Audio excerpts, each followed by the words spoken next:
Hello, family. Welcome to the Timeless Voice. Please subscribe and leave a like for us. It means the world to us. Also share this video to your friends and loved ones and turn on post notifications so you don't miss future videos from us. Thank you. As you do so, sit back and relax as we dive into the story. It started with a phone call on a rainy Thursday afternoon. I had just settled into my recliner with a warm cup of tea when my son, Brian, rang. He sounded rushed, distracted, as he often did these days, but I could tell there was something he wanted. "Hey, Mom," he said casually. "What are you doing this weekend?" I smiled at the sound of his voice. "Nothing special. Just a book and maybe a jigsaw puzzle." "Why?" He cleared his throat. "Emily and I are going to a friend's wedding in the Poconos, overnight. Could you watch Lily and Max?" My heart fluttered. I adored my grandkids. It wasn't the first time they'd asked, and I was always happy to help. "Of course," I replied. "You know, I love having them over." There was a pause. "Actually, wait, hang on a second," he muttered. I heard muffled voices in the background. He hadn't muted the call. "Mom?" Emily's voice was faint but sharp. "Seriously, she's nearly 70. She couldn't handle them last time." I know, Brian whispered back. "I'm just trying to be nice, but you're right. It was a mess." My hand trembled. My stomach tightened. I shouldn't have listened, but I couldn't help it. "I just think she's too old now," Emily continued. "The kids need routine. Not some nostalgic weekend at Grandma's where nothing is on time and they eat sugary cereal." Brian sighed. "Yeah, I'll handle it." The line went quiet. Then his voice returned, forced and chipper. "Hey, Mom. Actually, never mind. Emily's mom is free. You should just relax this weekend." I tried to keep my voice steady. "All right, sweetheart. Let me know if plans change." He hung up before I could say anything more. I sat in silence, holding the lukewarm cup of tea, watching the raindrops trickle down the window. Too old, couldn't handle them, a mess. It was a small thing, a change of babysitting plans. But those words, they echoed louder than any storm. I hadn't missed a single birthday. I was the one who stayed up with Max when he had a fever last winter while they were out of town. I sewed Lily's Halloween costume by hand. I knew their favorite snacks, their bedtime stories, their fears and their joys, and suddenly I was any burden, an afterthought. That night I walked into the spare room, my old study. I opened the bottom drawer of the oak file cabinet and pulled out the envelope labeled Will and Estate Documents. My lawyer, Martha, had drawn everything up last year. Brian and Emily were set to inherit the house, the savings, the investments, everything. I thought I was doing the right thing, keeping it in the family, but families change, priorities shift, and some lessons must be taught in ways that last. I didn't cry. I didn't scream. I didn't even call them back. I simply placed the documents on my kitchen table, brewed a fresh cup of tea, and made an appointment with Martha for the next morning. The irony was not lost on me. How quickly years of love, sacrifice, and presence could be dismissed with one careless comment. "She's too old now." Maybe I was, but I wasn't too old to decide who deserved the life I'd built. I wasn't too old to understand disrespect disguised as concern, and I sure as hell wasn't too old to change my mind. The next morning, I woke up earlier than usual. The air was crisp, and a quiet determination pulsed through me. I dressed in my navy blue coat, the one Brian said made me look like a senator, and left the house with the folder tucked under my arm. The streets were quiet, just waking up with the sun, as I drove toward Martha's office. Martha Jensen had been my lawyer for nearly 15 years. She handled everything after my husband passed, helped with the trust fund I'd set up for the grandkids, and even settled the sale of our old family cabin. I trusted her judgment like few others. Her office smelled of leather and lavender polish, the same as it always had. She looked up from her desk as I entered, her gray curls bouncing, as she stood to greet me. "Evelyn," she said with a warm smile. "This is a surprise. Come in, sit down." I placed the folder on her desk. "I want to make changes to my will," I said firmly. "Major ones," she raised an eyebrow. "All right, what kind of changes?" I hesitated only for a moment before opening the folder. "I want Brian and Emily removed." Martha didn't flinch. She had the kind of professionalism that didn't require explanation, but she knew me well enough to sense this wasn't a light decision. "Everything?" she asked gently. Everything, I confirmed. The house, the accounts, my savings, the stocks, even the paintings. I want to leave them to someone else, someone who respects me. She clicked her pen and leaned in. And who would that be? I thought for a moment. My mind flashed to Linda, my old friend and neighbor. She brought me groceries during the pandemic, fixed my garden hose last summer, and once stayed with me all night when I thought I was having a stroke. No family, no pretense, just kindness. I'd like to name Linda Maxwell as my beneficiary, I said. Martha nodded and began writing. For the next hour, we reviewed everything. Legal language, contingencies, even funeral arrangements. I didn't want a grand gesture. I wanted clarity, purpose, a final say in how my life's work would be remembered. Before I left, I turned to Martha. One last thing. I don't want them to know. Not yet. Let it come as a surprise. She paused. You understand the fallout. This might cause? I gave a small smile. It's not revenge. It's a reminder. You don't get to toss people aside when they become inconvenient. Back home, I made myself a simple lunch and walked out onto the back patio. The garden needed weeding. The fence could use a new coat of paint. But for the first time in days, I felt at peace. Later that evening, I received a text from Brian. Hey, hope you're well. We're back from the wedding. Kids had a blast with Emily's mom. Let's catch up soon. I stared at the screen. No apology, no acknowledgement of what I'd overheard. Just business as usual. I typed back, glad you had fun. I had a productive weekend, too. That was all. He didn't need to know yet. He would, in time. And when that time came, he would realize that even the too old have power. Quiet, sharp, and capable of shaking a foundation. I was no longer just the backup babysitter, the aging grandmother they assumed would always be there. I was still Evelyn Morgan, and I had just redrawn the lines of my legacy. 2 weeks passed quietly. I filled my days with gardening, crosswords, and long walks around the neighborhood. The new will was signed, sealed, and stored securely. Martha had mailed me a copy with a handwritten note. You did the right thing. Don't doubt it. One afternoon, as I returned from the market with a bag of apples and a fresh loaf of rye, I noticed an envelope in my mailbox. It was addressed in Brian's handwriting. I opened it right there on the porch. Inside was a folded card and a handwritten note.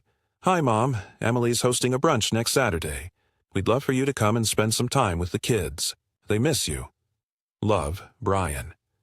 The card was cream-colored, embossed with little vines along the edges. It looked formal, more like a gesture than genuine warmth. Still, part of me felt drawn to accept. I hadn't seen my grandchildren in weeks, not since that night when I heard Brian call me a burden, and Emily reduced my worth to the lack of a driver's license. I stared at the card, turning it over in my hands. Was this an olive branch? Or a trap? Saturday morning came quickly. I baked cinnamon rolls, my grandson Liam's favorite, and put on a modest beige dress with a cardigan. I stood in front of the mirror for a moment, smoothing the wrinkles in the fabric, then left. When I arrived at Brian and Emily's house, Emily answered the door with a practiced smile. Her eyes flicked to the tray in my hands. Oh, you brought something, she said, a little too surprised.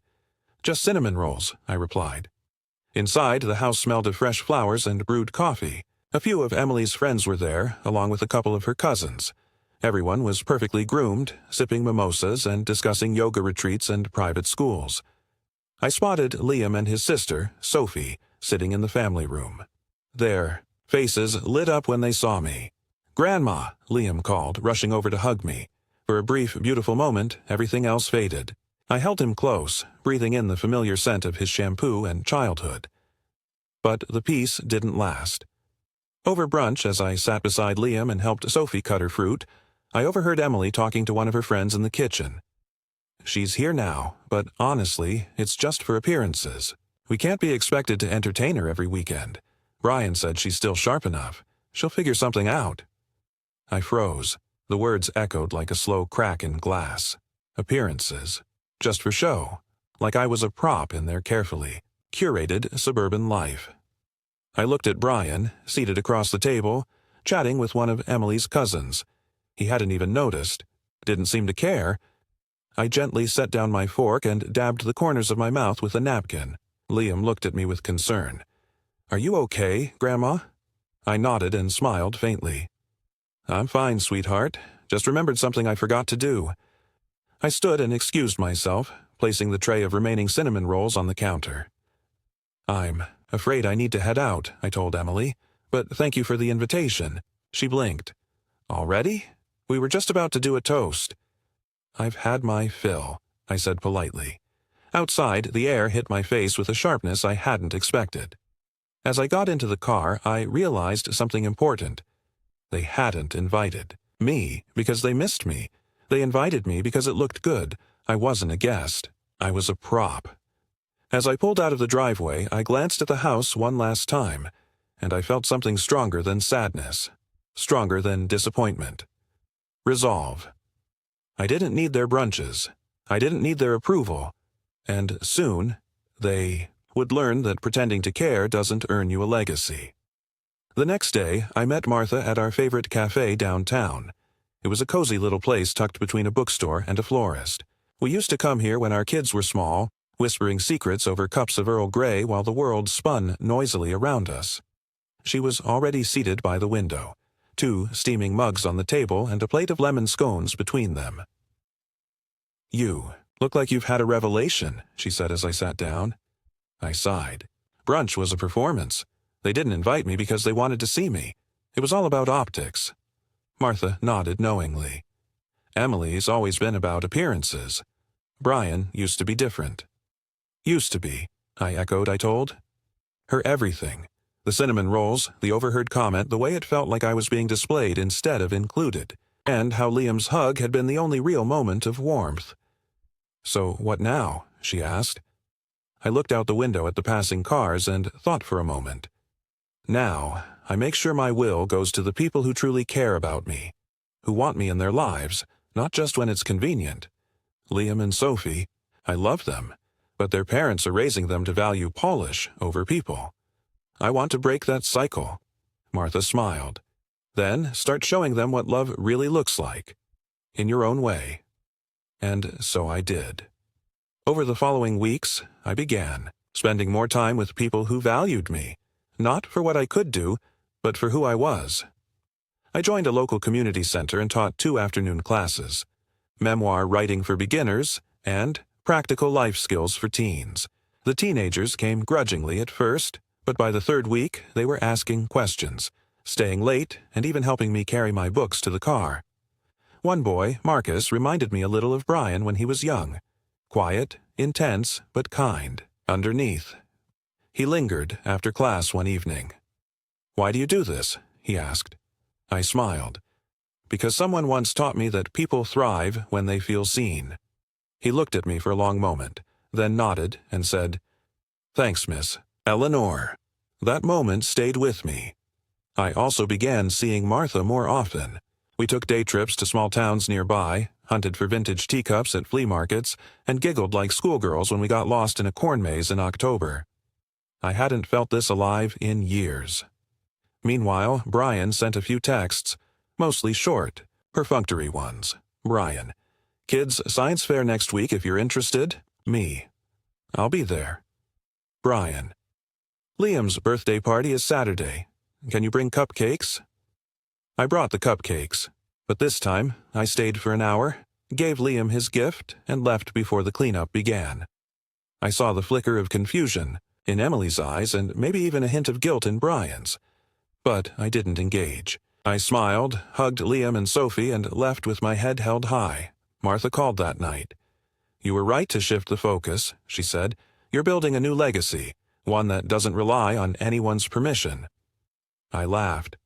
"And to think all of this started because I was too old to babysit."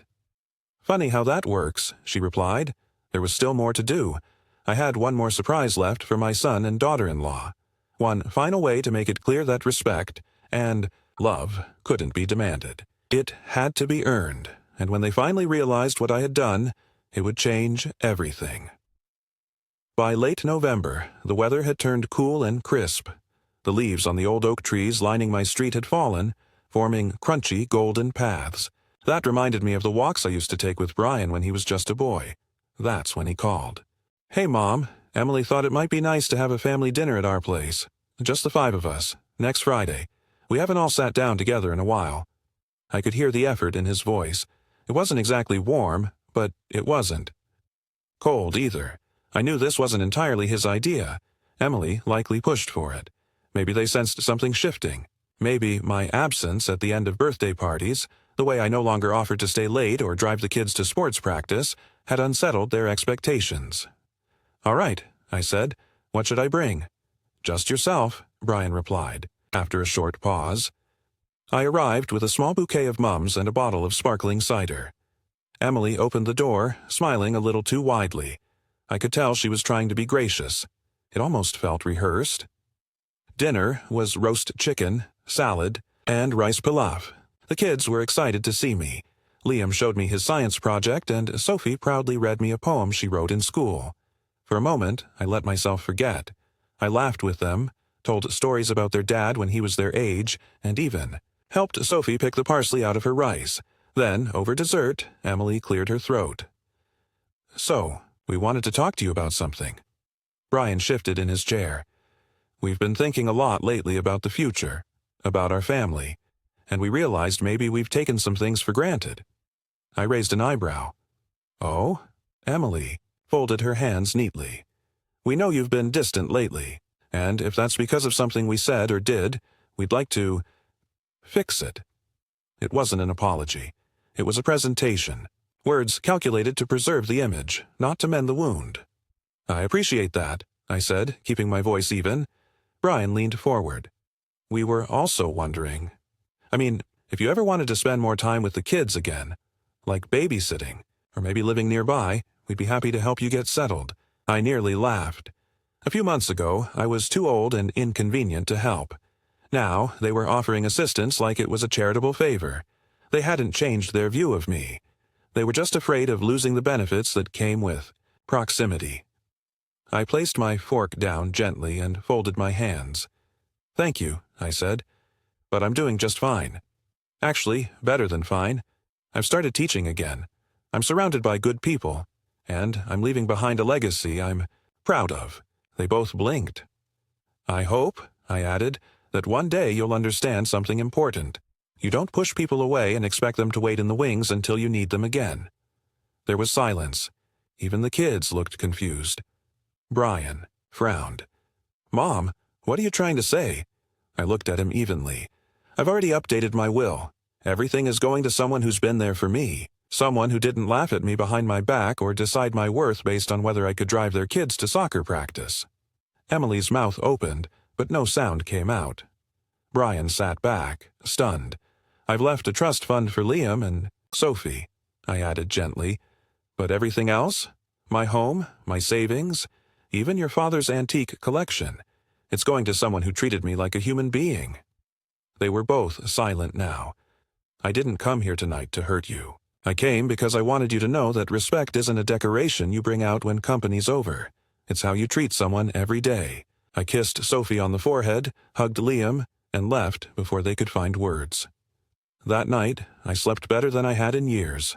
I wasn't angry. I wasn't bitter. I was free. A week passed after the dinner. I heard nothing from Brian or Emily. No calls, no texts, just silence. But I wasn't waiting. My days were full now, teaching at the community center, having long lunches with Martha, learning to watercolor with a small group of retirees who laughed like children over every splash and blotch. I even began working on a memoir, encouraged by one of my teenage students who said, "You've got stories worth telling, Miss Eleanor."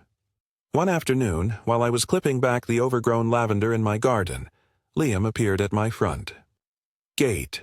He was holding a folded piece of paper and wearing his oversized backpack. His expression was somewhere between nervous and determined. "Grandma," he said, "can I come in?" I smiled, wiping my hands on my apron. "Of course." He sat at the kitchen table, swinging his feet a little. I poured him a glass of lemonade and waited. "I heard what you said at dinner," he began, "about the will, about respect." I nodded slowly. He unfolded the paper. It was a drawing. Me in my garden, surrounded by flowers. I made this for you. My heart caught in my chest. You're not too old, he added softly. You're really cool. My friends think it's awesome that you teach at a teen center. I reached across the table and squeezed his hand. Thank you, sweetheart. That means more than you know. He stayed a while, helping me repot some herbs and chattering about school. Before he left, he turned and asked, Does the will mean I won't see you anymore? I knelt to his eye level. No, honey. It just means I'm making choices that show people how I expect to be treated. And I'll always be here for you and Sophie. Always. But I need your parents to understand that love doesn't come with a guarantee. It has to be honored. He nodded solemnly, as if understanding far more than his age should allow. That evening, I called Martha. Did I do the right thing? I asked. She laughed. You're asking now? After all that? I just don't want the kids to suffer for their parents' mistakes. They won't, she said. You're showing them how to be better. That's more than most grandparents ever get to do. Weeks turned into months. Brian eventually sent a letter. A real one. He apologized, not a polished, performative apology, but something raw. He admitted to being dismissive, to letting Emily's sharpness influence his judgment, to forgetting what it meant to be a son. I didn't reply right away. I let it sit. When I finally wrote back, I told him I accepted his apology, but I wasn't rewriting my will. Not yet. Maybe not ever. Because a legacy, I explained, isn't about money. It's about presence, about the stories told when I'm not in the room, about the values passed down without being spoken. I ended the letter with one line. Liam gets it. I hope one day you will too. And I meant every word. Now, as I sit on my porch sipping tea, watching the late spring sun dip behind the trees, I feel no anger, no regret. Just a quiet kind of power. I was told I was too old to babysit. Instead, I taught classes, rebuilt my independence, reclaimed my worth, and rewrote the future, not just on paper, but in action. My son will always be my son. But I am no longer a fixture waiting in his hallway. I am Eleanor, and I choose who receives the pieces of me I've spent a lifetime building.